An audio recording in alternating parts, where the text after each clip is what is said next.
Welcome back. It's another edition of the Waiting for an Extra podcast brought to you by Evergreen Podcast Network. We're here to talk about another Browns win, which is nice, 2-1. It's me and Joe and a special guest, Brandon Natali, my cousin's husband. We went to, as you can see, we're rocking our jerseys. If you're watching us live, we went to the game today. Myles Garrett. We're live. If you're watching us live, we're live on YouTube, Facebook, and Twitter. Twitter finally has a live feed, so congrats to Twitter for not being from 1990s anymore. And yeah, it was a fun game. I think that's the first time I've ever witnessed a Browns win in person. So congrats to me, I guess. And yeah, it was fun. Joe, you were at the game too. What were some of your thoughts first? Yeah, that was one of the best defensive performances I've ever seen a Browns defense have. It was fun to watch. It was a fun game overall. It was not a stress-free pretty much beyond the first half, and it was a good win for them. A good win, and it seemed it was a 20-point win, but it seemed like it was a lot closer than a 3-touchdown game. Yeah. And Brandon, so special guest, Brandon, tell us some of your thoughts. I think a rookie quarterback was great for this defense this week. Fields definitely struggled. They got some pressure on him, and he didn't look great. But I think that was an order for this defense this week. Yeah, Justin Fields set a record today, or the Bears passing offense might have set a record today, and it was not a good. They had one passing yard as a team. Maybe the Browns have done worse in their last since 1999, but.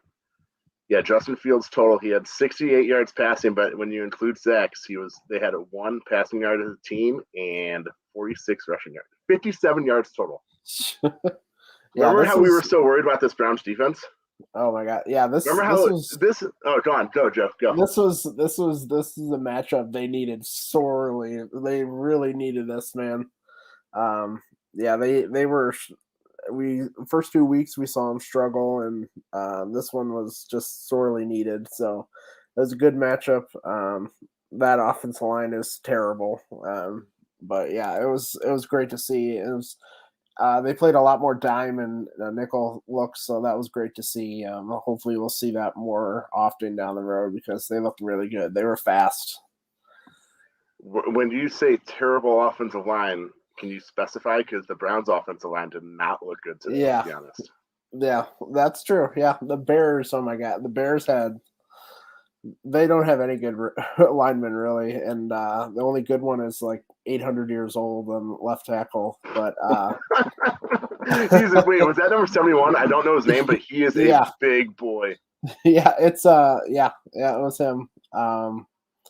Yeah, it's just they're not good, and it's just like we saw with the Bengals and Pittsburgh.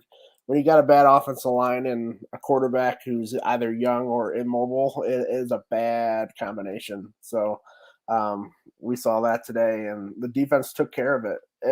So I've seen a lot of people kind of say that, it was the Bears' offense and the coaching staff kind of didn't give them any help, but the defense stepped up and they performed better than any other defense that's played against Bears this year. So it was an impressive win and performance by them. For the first time all season, granted we're only 3 games in, but the defensive line, led by Myles Garrett's 4.5 sacks, even though I think he should have had 5. They didn't credit him with a half sack in the late fourth quarter. But when Myles Garrett's playing like that, good luck. I don't care who you're going against. He was a man among boys. Even at the stadium, you had a Myles Garrett chant going when literally Baker and the boys had the ball on offense. Yeah, that was wild. Yeah, I've never seen that before.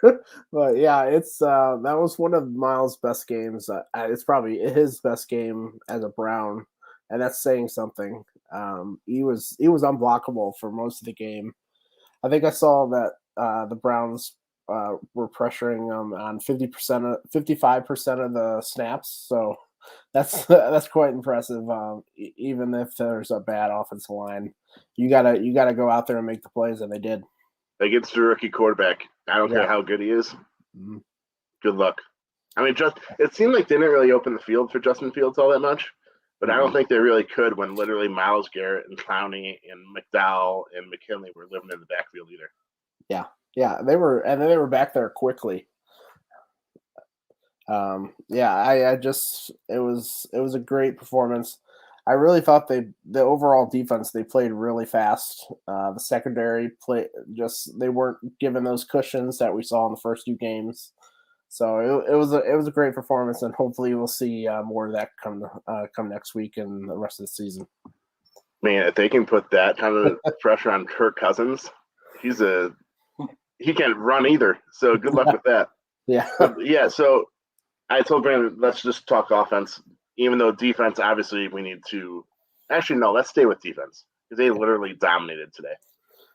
It's hard to. I saw Mac Wilson out there making tackles. It was like Joe didn't hear me, but Mac Wilson was out there making tackles. I was like, wow, man, I know. It's a whole new world. It was, and there was literally no one that played bad on that defense, which was a sight to see. Especially, I thought JOK played extremely well. Yes, he was flying around the field. Yeah, his speed is just, it gives them something that they haven't had at linebacker in a long time. I hope we see him start going forward now. But yeah, he was impressive. I thought the secondary, Newsome and Ward, they were really tight on coverages, and they played well too. It was an all around great game by the whole defense. And Ronnie Harrison had an interception that was somehow called defensive pass interference, even though he literally put his pinky finger on him. No, that was Ronnie Harrison, wasn't it? Was it? No, John Johnson. John Johnson. Oh, my bad. All right, either bogus pass. Yeah, either way, I thought it was 33, but it was 43. Yeah. What? If a receiver did that, that wouldn't have been a penalty. It would have been just a catch. And it's not like he even pushed off. It was just I don't know what the referees are looking at. Yeah. But yes, refs had a rough game tonight. Yeah. But the Browns had 9 sacks, should have hit an interception, gave up like 60 yards total. I mean, you literally can't have a better game than that in the NFL. Yeah, and even after that, impossible. Even after that penalty, they only gave up the field goal, which was, how many times have we seen they would give up like a mistake or something and they would score right away? So that was a good response by them. That's the old Browns. This is the new Browns. That's true. That's true. All right. That's the wearing a Myles Garrett jersey Browns. That's true. Yeah, so this defense turns it around from here on out. I'm taking full credit. Yeah, and we'll just not talk about the first 2 games like we didn't talk about the first game last year. The Baltimore game did not exist last year. It just doesn't exist. Joe, you have such a good memory. So, yeah, defensively, though, you literally couldn't play more perfect than that. Yeah. I mean, especially with how much – because I even heard people walking up to the game today, people were like, is Joe Woods a good defensive coordinator, blah, blah, blah. His group could not have played better. It's literally impossible, like I said. Yeah, and Miles called them out this week, called out the whole defense, and they really stepped up. It was fun, man. I've never seen a Browns defense play like that, and I hope we see more of it. Just all that speed, all that versatility on the field, and just getting after the quarterback. I love to see it, man. And what's really cool is that Myles Garrett not only called him out, but then he went out there and led by example and just literally dominated. 4.5 freaking sacks, man. That's so much for people saying that he was overpaid. Remember that? Oh man, so crazy. But all right, so defensively, they played damn near perfect. Can't really ask for much more than that. Baker and the boys offensively, it all starts up front. We know that. If the offensive line struggles, the offense struggles, especially with the way the Browns want to run the ball and pass the ball, play action, whatever. Offensive line struggled today. Then again, 26 points. That's going to win you a lot of football games. Yeah. And that's with actually, before I go on, because I just remembered, third downs. We talked about this last week. Third down efficiency, both offensively and defensively, tells you a lot about how good your team is. The Bears were 1 for 11 on third downs. That's incredible. I think that's more on the defense than the offense. Yeah. I mean, 1 for 11. Yeah. And one of the important parts was they were making them long third downs too, a lot of them. There weren't many third and shorts, third and threes, or third and fours, or whatever like that. It was like 3rd and 9, 3rd and 10, even longer. So yeah, that was impressive. It was something we talked about that needed to happen, and they did. They really answered all of our questions just last week. They're tuned in. They are. We might not get many views on here, but some of them are Browns. I think Myles Garrett watches us every week. All right, so defensively, like we said, a damn good game. You can't ask for much more than that. Offensively, they struggled. The offensive line struggled. Baker, you could say he struggled, but I will take 19 of 31 for 246 yards and 1 touchdown almost anytime, especially against an opponent that they should beat. Yeah, Baker. I would say it was his worst game of the year, but it wasn't a bad game. His accuracy was way off early on, and we didn't see very good offense through him. But yeah, he kind of settled down. Second half, he played better. He still missed a few throws, but it wasn't a bad performance. He didn't turn the ball over, which is key, and that's what Stefanski said after the game. They didn't turn the ball over, so a success on that end. But definitely room for improvement for him. But not a terrible game where he was like derailing the offense. He was far from it. I don't know where I heard this from, but if every possession ends with a kick, you're doing good. Whether it's a punt, a field goal, or a touchdown. Preferably you want the latter too. But I mean, if you're not turning the ball over, and especially with the defense, the way they were flying around today, boom. I think that's why the game. I'll admit the first half was kind of boring, and it flew by. It seemed like it was over in a heartbeat. But I think the first half was kind of boring just because the defense was dominating, and the offense wasn't really doing much of anything special. Yeah. You know what I mean? Yeah. But hey, I'll take a boring 20-point win. Believe me. As a 30-year-old Browns fan, I'll take a boring 20-point win any day of the week. That was for as a kicker that went 4 for 4 today. Yeah, how about that? I know that the Browns specialties just dominated the game. I can't believe. I know Josh Cribbs came back. I didn't know Phil Dawson came back and was dressing as Chase McLaughlin. Unbelievable, 57-yarder. I was like, what are they doing? I was like, that was my exact words. I said, Stefanski, what the? Excuse my language. I said, Stefanski, what the hell are you doing? And then boom, he makes it. Then he makes another 50-yarder. I was like, what the hell, man?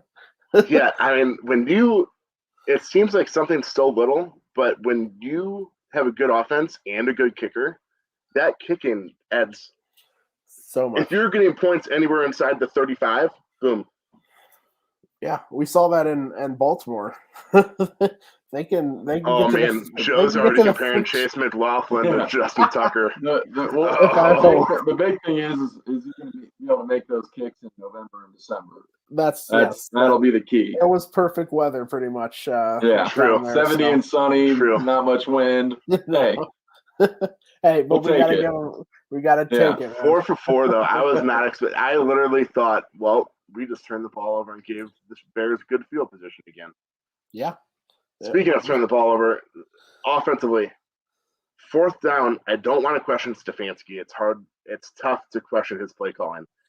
But early in the first half, they went for it. I think twice on 4th down, and one of them was a 3rd and 1 and a 4th and 1. And it was a 3rd and 1. They passed it to Felton. He was like doing a motion. Then he did like a little out. He didn't get it. 4th and 1, Baker gets dominated, sacked. And then the next 4th and 1, I don't know, Jedrick Wheels, I don't know if it was because he was hurt or whatever, but he didn't block the guy whatsoever off the edge. Boom, Baker down. Bad snap. Yeah, and it was a bad snap. Wells wasn't even ready for the snap. So I don't know if that's play calling, but that's the first time I've really questioned, been like, Stefanski, what are you doing? Yeah, I think they got too cute on those things. We never saw Chubb on either of those plays. It was kind of weird. Yeah, it was like the guys, half the team was running one play and the other was running the other, and they look completely off on those plays. And it's definitely Stefanski will probably be in the film room harping on that for days now. But yeah, it was. I agreed with the decision of going for it, but yeah, the execution and the play call was a little bit weird.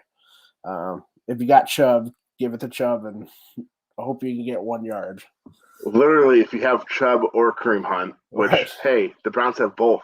But like Yeah. I said, it's hard to question Stefanski. Yeah. The Browns should have had points on both those possessions, and they still won by 20. I mean, Mhm. we're literally nitpicking here on a 20-point win. When was the last time we could do that? As a Right. Yeah. Let's talk about Hunt though. We talked about Kareem, Great game. I didn't realize Nick Chubb had 22 carries. It seemed like Kareem Hunt was in a lot more. Yeah. But I think it was part because Nick Chubb is sort of like a between the tackles runner. Kareem Hunt's more out wide. And with the defensive line dominating for the Bears and the offensive line struggling, you wanted more out wide stuff. And Kareem Hunt, 10 carries, 81 yards, and a touchdown. And then 6 catches, 74 yards. He almost led the team in reception yards too, and behind OBJ, who we'll talk about as well. Yeah. But when you have a second running back like Kareem Hunt, the Browns have so much talent. Like we've been talking about all season. The biggest question on this offense, well, now it might be the offensive line. When the biggest question is Baker Mayfield, you have a damn good offense. Yeah, it was fun, man. Just having someone to back you up like that. It was clearly Chubb was just not getting going. The offensive line wasn't giving him anything, but Hunt is just like a different runner. He just he's almost like a bowling ball. He'll run wild and kind of bounce off people, but he was impressive. He got that offense going, got him flowing a little bit, and he was their best offensive player by far, I thought, on Sunday.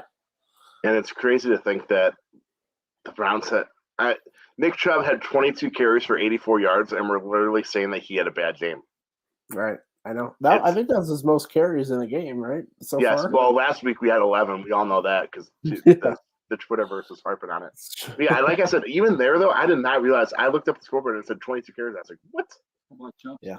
When he's not averaging 6.5 yards a carry, True. Everyone thinks he's having a bad game. But. True. Yeah. I think a lot of it was in the fourth quarter. They kind of pushed him caught up there, and got it. But hey, when you have a fresh Nick Chubb going against a defensive line that's huffing and puffing, that's a good position to be in. The Browns have. It's crazy that Kareem Hunt and Nick Chubb are from the same backfield, and they're both on the Browns. Yeah. I'll never get over that. All right, OBJ, he finally suits up. You look good. That's not a bad thing. I'm glad they didn't rush him back. Yeah. It could have been ugly. It could have been like Saquon Barkley, where he's clearly not 100%. Yeah, he's not. He didn't do anything like, wow, he's a top receiver in the league. But he still had 5 catches for 77 yards and nine targets. So Baker was obviously targeting him too. Mm-hmm. Hey, when you have Jarvis back, OBJ, Jarvis, DPJ, Rashard Higgins, those 3 tight ends, Kareem Hunt. That's fun. I know I said this a couple weeks ago. I'm making a shirt that just says all those down. You know what I'm talking about? I've seen those shirts before. Yeah. But yeah, they have so much talent. Yeah. It's crazy.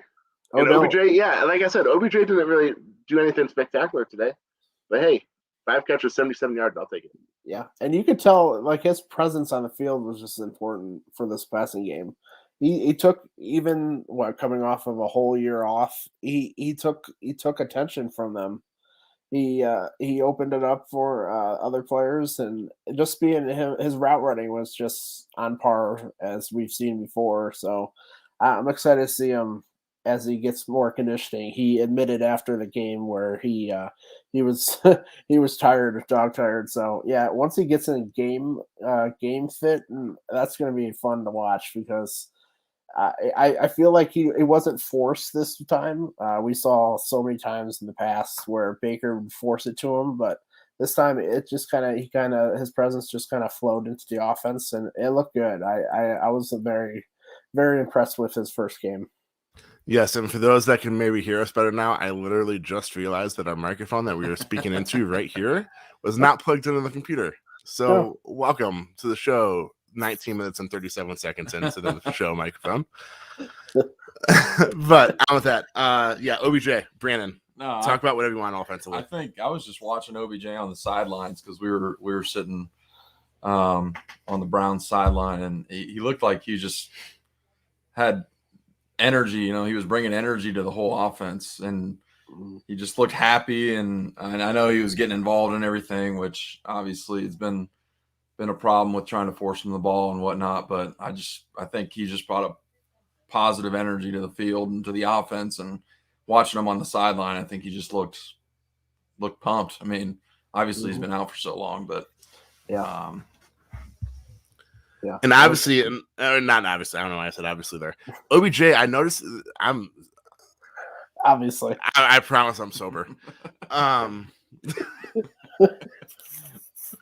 No, but OBJ lined up in the slot a lot in the first half. I think that's a new wrinkle. I don't know. Yeah. I guess I wonder. You're better at the X's and O's than I am. But like he was on the field for like 10 of the first 11 plays. All 10 were in the slot, unless he was out wide by himself. But if there's another receiver on his side, he was in the slot. So I don't know if that's Stefanski trying to find a mismatch. I think it was also took over Landry's role. Yeah. I think he was kind of taking over where they were missing Landry is what they were doing. But wow, OBJ is Jarvis now. Wow, you guys are just comparing all these guys, aren't you? And DPJ is a little bit better on the outside, so they probably wanted him in there rather than DPJ. And I thought he played well too in his first. He had one heck of a catch. Made some incredible catches. Yeah, he did. Yeah, it wasn't. It was kind of shoddy, like we've seen him throughout the season so far. But when he was targeted, he made plays for him. He made some big catches. That one right on the last drive of the first half. On the Browns sideline, I think it was like a 3rd and long, and it was behind him, and he somehow came back and got it. Yeah, it was to continue the 2-minute drive, and they would have punted afterwards, and it would have been 3-3 probably going into half. So that was a huge catch. He made another acrobatic catch. Yeah, it was his best game so far, and I think just having the presence of Odell really helps this rest of the receiving core. They got somebody to look up to, someone to take their pressure off of them. We saw it last week. It was kind of rough a little bit at times because no one was really being the guy to take over. But with Odell, it's gonna be exciting to see how this offense builds around them once they get all healthy and all that. So it'll be fun. It's one of those things where we kind of have to talk about how are they going to get the ball to all these playmakers, which is a great problem to have. Yeah. It's happy to see Hooper get a touchdown today. Yes. Yeah. With his not only because I played him in DraftKings every single week and he hasn't scored. And this podcast, I promise you, is not sponsored by DraftKings. Although DraftKings, if you're looking for a sponsorship. I was to bring up one more thing. Oh, Anthony Schwartz. It seemed like he was only subbing in for OBJ, but he was never on the field at the same time as OBJ. It would be, I'm sure, as the season goes on, it'll be interesting to see if they go on the field at the same time and just see what the defense does, even if it's open up the run game in the middle. Because I don't care if Anthony Schwartz is a rookie that only runs streaks. Yeah, you have to account for a guy that runs a 4.25 40. Yeah, I wonder because of like the injury to Wheels and just the offensive line not playing very well. I wonder if his usage was changed a little bit because they couldn't do much deep passing game because they can't block that long. They couldn't block that long today. So I wonder if something maybe that kind of changed their personnel. But yeah, it'll be fun to see those two together because those two are great deep threats that can really make explosive plays for him. I'm just imagining OBJ, Schwartz, and Jarvis out wide with Kareem Hunt and would that be with Kareem Hunt and that's another guy we can talk about. But let's talk about Jedrick Wheels first. He's clearly not 100%. No, I'd rather just rest him for a week or two and have him come back and be 100% than have him be 80% for the next 3 weeks. Yeah, I think they're just if they had Hubbard, that he would have sat the last 2 games. But that's they don't true have too. Hubbard, that's true. And I don't think they really trust Hance to be their tackle. He didn't play well in in the time that he played today. So I think they were hoping that Hubbard would be healthy, but maybe next week he will be. Yeah, it's Wills is just you see him. I've been the last 2 games, and you can just multiple times I've seen him just after plays just hobbling, limping. It was. And when your left just, tackle is limping, yeah, and we can notice it in the 500 section as fans, yeah, you know damn well the defensive end on his side is also noticing that. Also noticing that. Yeah. It was. It's not ideal to have a limping left tackle at this time.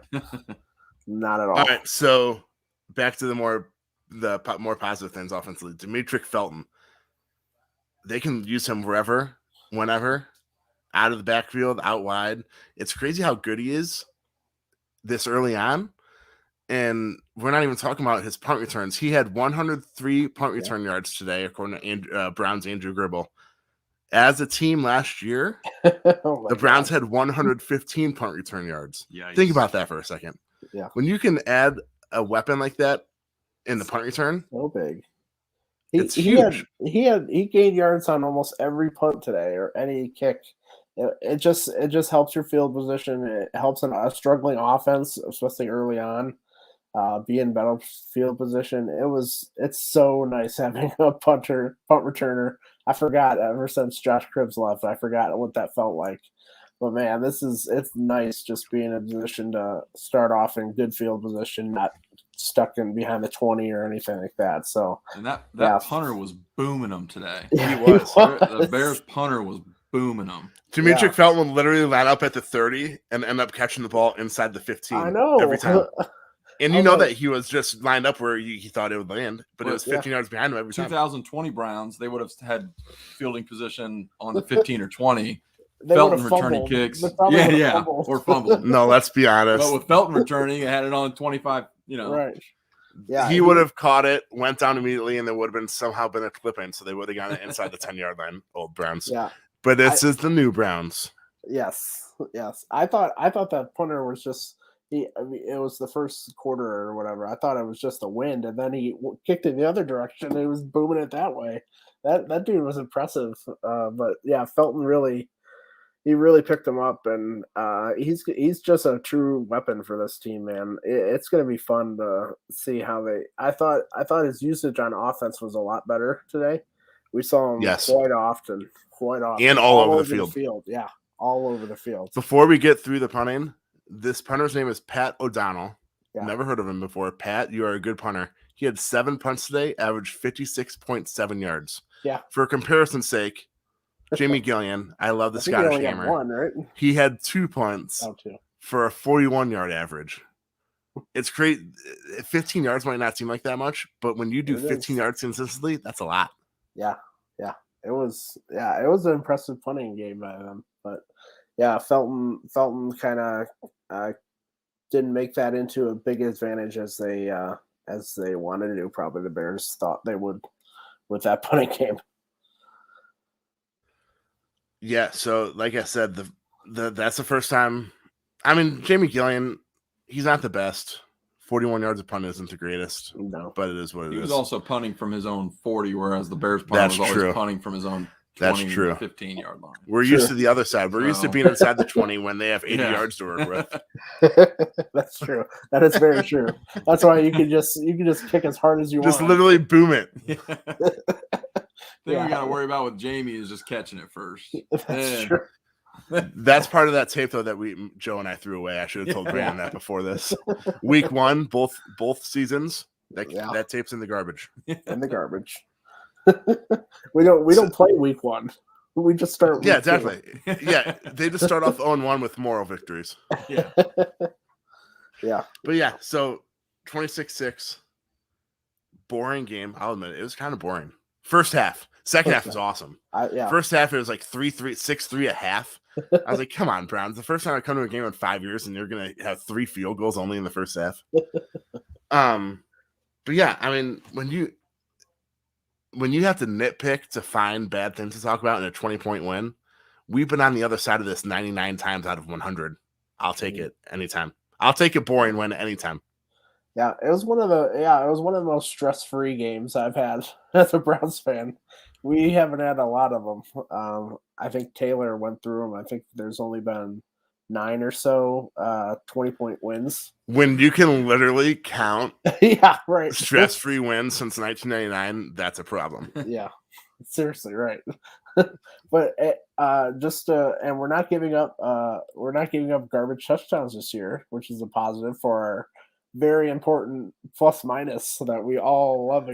Yeah, remember I forgot about that last year. The Browns really that good. They have a plus minus of plus 10, and they're going to make the playoffs. They're not that good. So many times, oh my god, so many times before the season, teams with these negative plus minuses the year after they kind of dropped out. It's just a stat that you can't, because it's a stat that's there, but you don't really recognize it. You don't need to watch the recognize games. How many freaking garbage touchdowns did they give up because the defense was just terrible? There's so many. I think I counted. I think that was literally every loss from 1999 to 2019. Right. It's just it's nice to see that they're actually drilling these teams and getting on the positive end. And I mean, let's be honest, they won by 20 today, but it seemed a lot closer until the fourth quarter. Like, if you would have told me what the score was, I would have said it's a one-possession game, just because the offense didn't really, besides Kareem Hunt, the offense wasn't really moving the ball that much. But then Kareem Hunt came in. I mean, that one touchdown run where he broke a tackle and then he, bounced off, jumped to the side and somehow regained balance and then ran in the end zone. It's amazing how he can look so out of control running the football. Yeah. But yet be in so much in control. Yes. That is a great we're tagging that. He looks like just a banshee out there running the football. Yeah. GV artwork. When you create the shirt, tag Brandon Natali, please. Kareem Hunt, the most out of control, in control runner in the NFL. Yeah, he just has a weird style, and it works for him, man. It is fun to watch. He just kind of bounces off people, kind of falls over, puts one hand on the ground, but keeps going. I don't know how many times he jumped over guys. Attached to his body, and every time trampoline feet. Yeah. I don't know how many. I think he jumped over 3 or 4 guys today. You know how Make Me Like Mike, that movie, makes that kid jump higher? Maybe there's a football version of that, and Kareem Hunt wears them for football games where you can just jump higher. Maybe. Who knows? Yeah, I don't know. I'm trying to think of a good football player that jumps high. I can't even think right now. Marshall Faulk. That is a throwback name. He won me that was a legend fantasy football wise though. Holy cow. Oh yeah. Him and Priest Holmes. I mean, we can talk about those two guys for hours. Priest Holmes was number 1 in fantasy for 5-10 years. It seemed like he was great.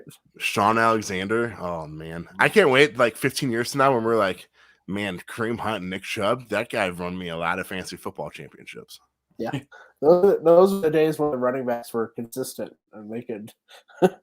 Now there's one consistent running back, and now he's hurt, so there's none now. His name's Christian McCaffrey. Yeah. He's always hurt though. So true. God, yeah. So I don't really know. We covered all the bases, I think.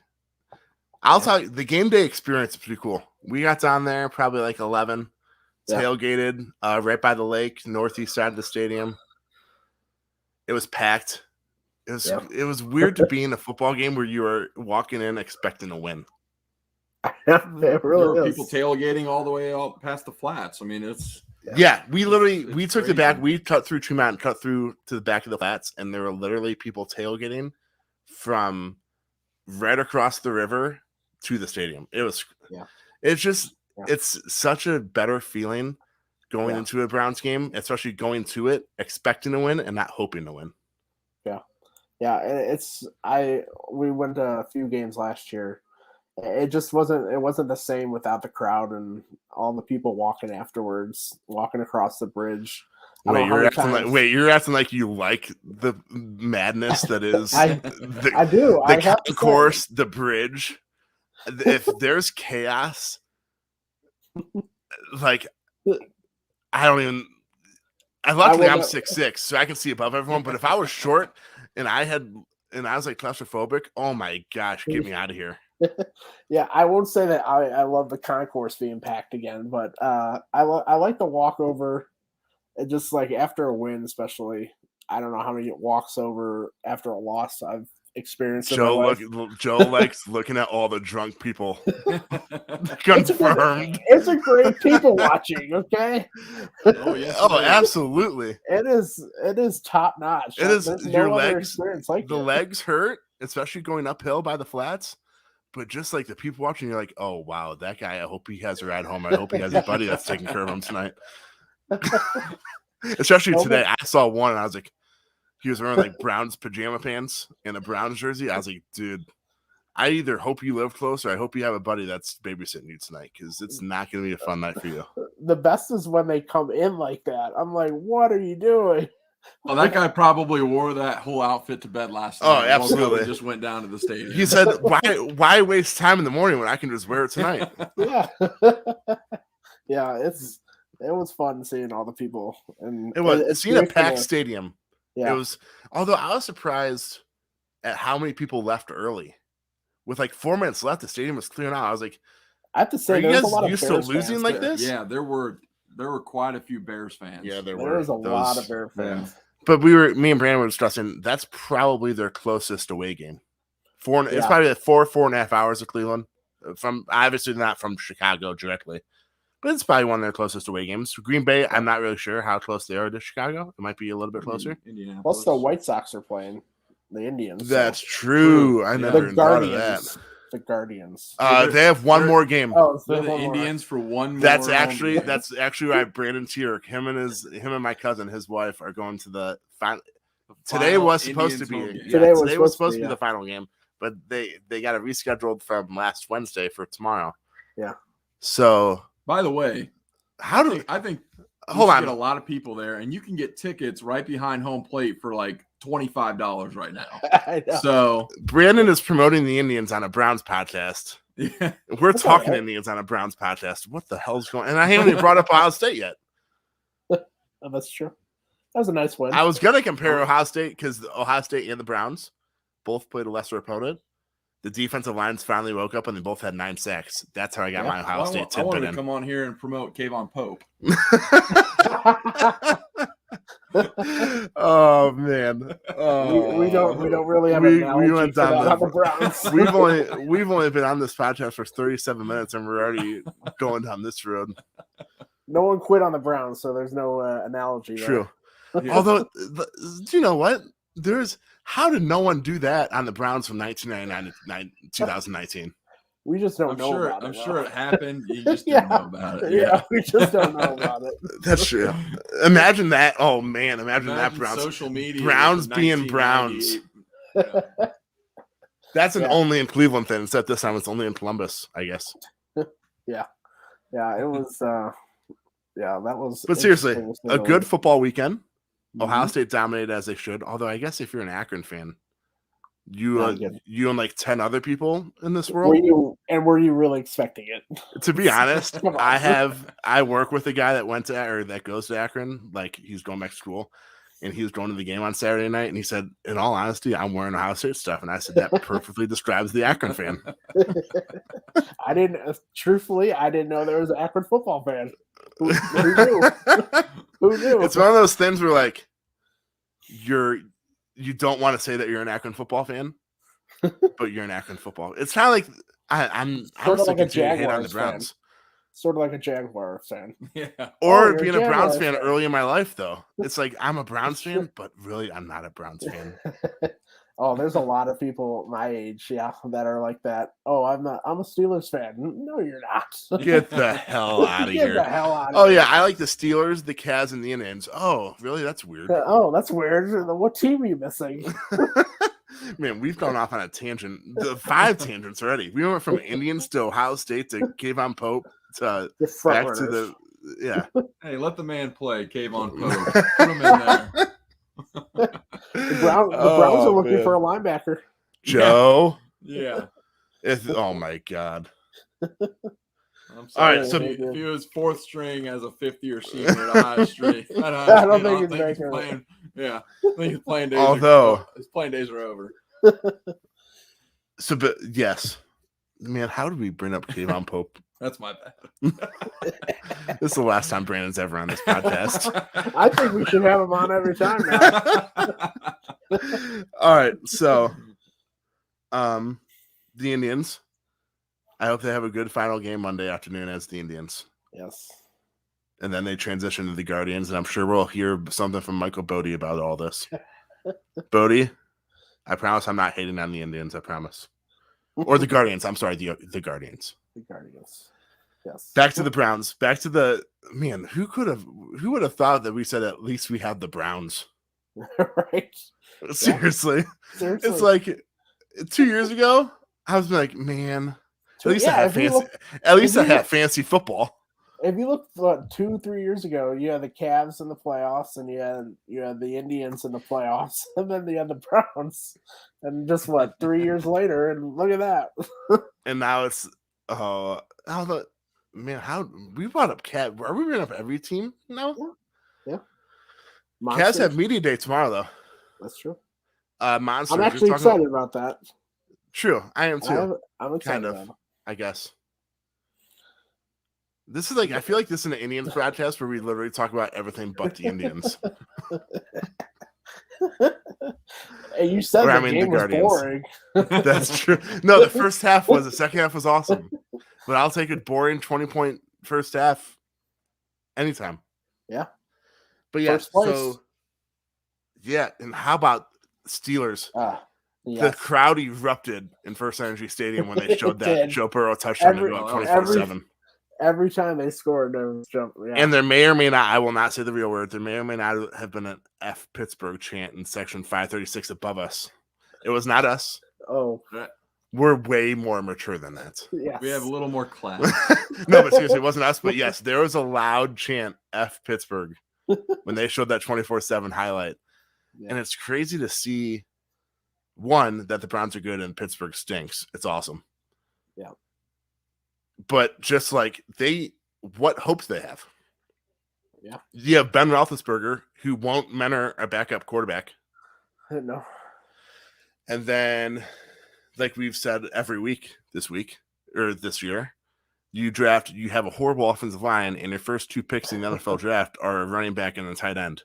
The two positions that you can literally get late in the draft every year. Yep. And they're still the last ranked running team in the NFL. Yeah. It comes to rushing. So yeah, not only the Browns are good, but the fact that the Steelers stink bad too. That you could argue that they're the worst team in the AFC North. Oh, if Joe Burrow stays healthy. Yeah, Joe Burrows is 100%. Imagine that. Ben Roethlisberger right now. Ben is bad. I think he can't move. I mean, he couldn't dive on a ball in the freaking playoff game last year. You really expect him to move out of the pocket with the bad old line this year? Right. I just don't get what the Steelers. And one of my buddies is a Steelers fan. He's like, "Oh, I trust the Steelers. They rarely ever make any mistakes." I'm like, "No, dude, your offensive line stinks, and your quarterback literally can't move." Yeah, put him in a wheel. I actually asked him today. Exact text was, "Does Big Ben park in a handicap spot at the stadium?" And his response was, "I hope so." And that was not the response I was looking for. But it's true. He literally can't move. Yeah, and he's only put on more and more weight. Some people think this is just a tank year. They're really tanking it. They knew it was going to be bad. Yeah, but tanking for what? There's not a number one quarterback in the draft either.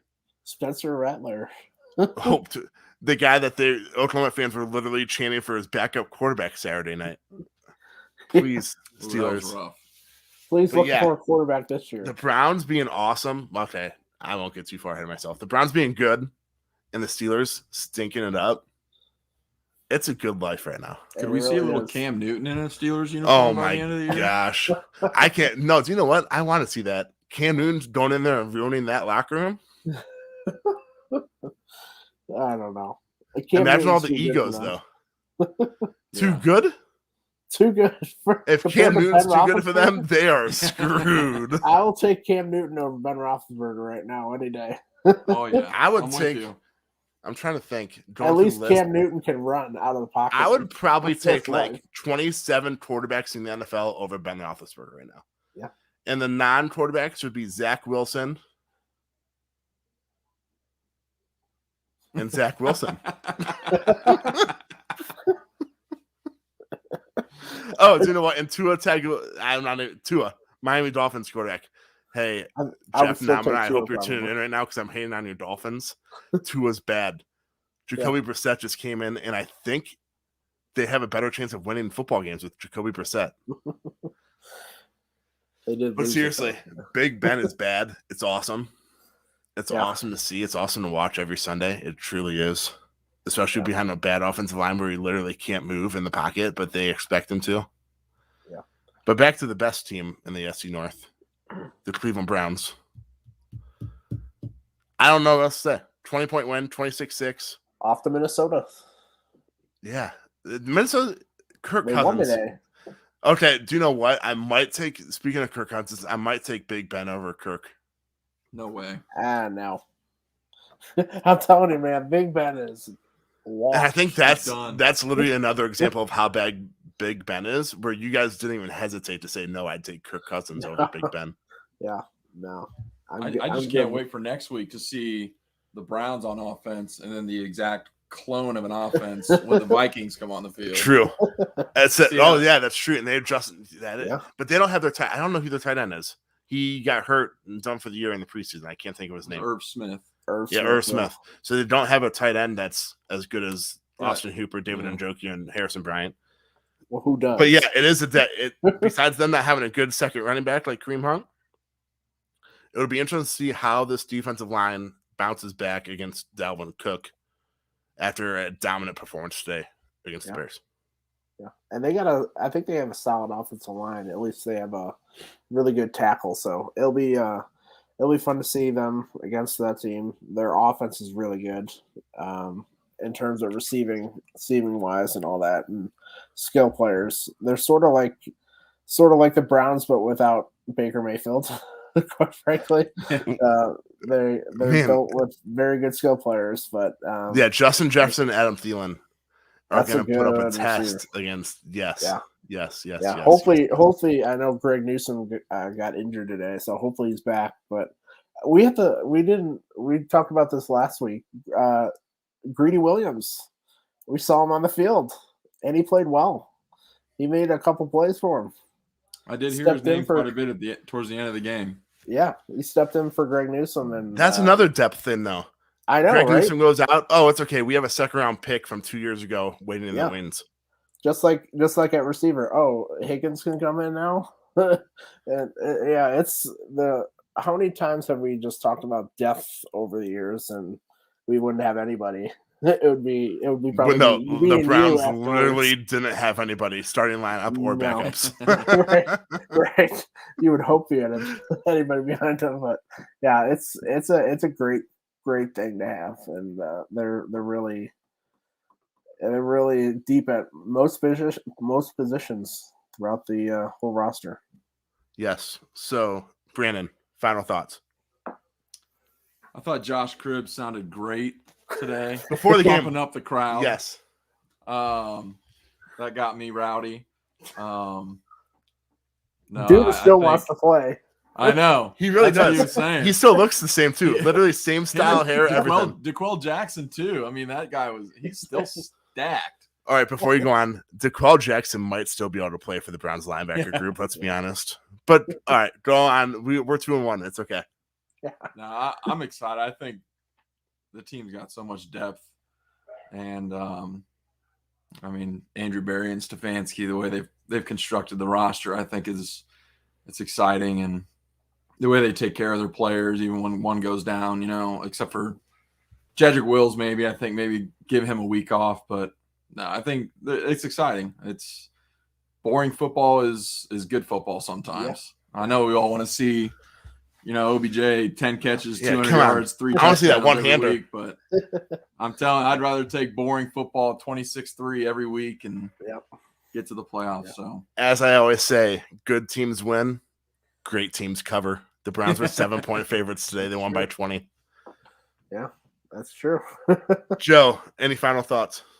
No, it was just it was nice to see. I think the defense and special teams kind of picked them up today, and it was fun to see that as something different rather than the offense kind of leading it. It was led by the defense and special teams, so that was great to see.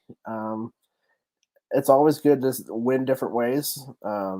It just shows your complexity of your team and that you're not just one way to win games. So it was great to see that happen, and let's hope this defense is the defense that we see the rest of the year. Because if it is, this team is. This team's it won't be this good. It won't be this good. No, don't have this high of expectations. But the type of play they just played downhill. They attacked. They weren't like letting people just have their cushion underneath. They were playing downhill. They were playing fast, and they had athletes all over the field. So if they play like that, it's going to be a fun rest of the year. If we have a defense that can shut teams down and this offense, that's a great combination right there. And what's important is that the defense got the Bears off the field quickly, which got the Bears defense on the field quickly. Which when you have Nick Chubb and Kareem Hunt and you're doing that, and then the fourth quarter comes along, game over. Right. I'll guarantee a win. Yeah. What is the time of possession? Yeah, 20 minutes to 39 minutes. In the first, I think in the first half 2-minute warning, the Bears had it for like 7 minutes. So which would have made it 21-7 in the first half. About. Yeah. I mean, that helps the defense. That helps the defense. Especially on. I mean, it wasn't hot down in Cleveland today. But it was hot, especially in the sun. Believe me, we were both in the sun. You can see my red rosy cheeks. It was hot. I was in the shade. So, Joe. Yeah, but my final thoughts were that like you said, it was nice to see the defense step up and win in a different way. When you can say that the Browns won because of special teams and defense after what happened in week 1, just 2 weeks ago, it only goes up from here. And when the Browns defense plays as good as they did, and you score 21 points offensively, and you can say that you technically had a bad game offensively, I'll take it. Yeah. Especially when you look around the NFL. There's really the Packers are playing right now. The Packers stunk week 1. The Chiefs have 2 losses. Baltimore needed a 66-yard field goal, NFL record, to beat the Detroit Lions. Jacksonville was hanging with Arizona. I mean, the NFL is just, there's not like one top team. We all thought it was the Chiefs, but it's very evident that it's not. So as long as the Browns just take care of business and do what they have to do to not only win, but just keep showcasing all the talent you have all over the freaking field. Yeah, and those early losses by Kansas City kind of opens the door to their home field advantage. I thought it would be kind of shut the door on that almost because of how good and dominant, but it's going to be a home playoff football game. It's going to be a wide open race on the AFC side. NFC Is week 3 too early to say that the Browns control their own destiny? Yes. Technically, they do. Technically, all the teams do. Technically speaking, no. But if the Browns don't lose another game, they have the number 1 seed. I'm not wrong. Well, I guess. Okay, if the Raiders win all their games. Oh shoot! I was just thinking of the Chiefs. Okay, damn it! All right, I take back everything I just said for the last minute. I was literally just thinking about only the Chiefs and how they have 2 losses. All right. Well, I wish there was a way that you can edit this StreamYard video. One last thing. Brandon, go. Since Josh is all about covering the spread. Always and forever. If the Browns cover the spread next week, Josh has to get cornrows since he's growing his hair out. Yes. All right. Well, here's to the Browns winning and not covering the spread. You look good in the cornrows. Oh my gosh! You couldn't pay me enough money. If this podcast paid me $100,000 a year, Craig Lindell, I'll do it. Man, we've gone off on so many different tangents today. I blame it all on Brandon. Literally, we've talked about Josh having. Okay, I just talked third person. We just talked about me having cornrows. Ohio State player getting booted. the Indians and the Guardians somehow, even though we're literally talking Browns podcast. The Cavs. Yeah, gotta bring a little spice to the. Yeah, it's Well, interesting. yeah. I mean, yeah, true. Maybe we should. feel Maybe like we can have like a 3-person podcast from here on Yeah. out. Let's do it. I'm all for it. All right, we are on here for almost an hour. Wow, that was a quick hour. When you BS like that, time goes fast. Seriously. Yeah. All right. So final thoughts. You guys already. Yeah, Browns are 2-1 on Minnesota. They took care of business today. Defense dominated. I think the game's at 1:00 next week, which would be noon local time for them, which is different. Let's see. Yeah, 1:00. So that's a noon local time game. That'll be different. That's usually not. I wonder how often that happens in the NFL. Probably more often than we think. Yeah, more often than we think. Just we don't really pay just 'cause attention. We're not worried about it. Yeah. Yeah. Like So Kansas Brandon's City brother- won. Oh, you mean the team that has 2 losses? Yeah. The last place. Yeah, Kansas 1 and City. 2. Who saw that coming? Seriously though, Kansas City 1 and 2. I know. When they showed the score at the game, they had 3 points at I think it was halftime. I was like, what the hell is going on? Yeah. So the Browns are 2-1. It'll be interesting to see because I'm not betting.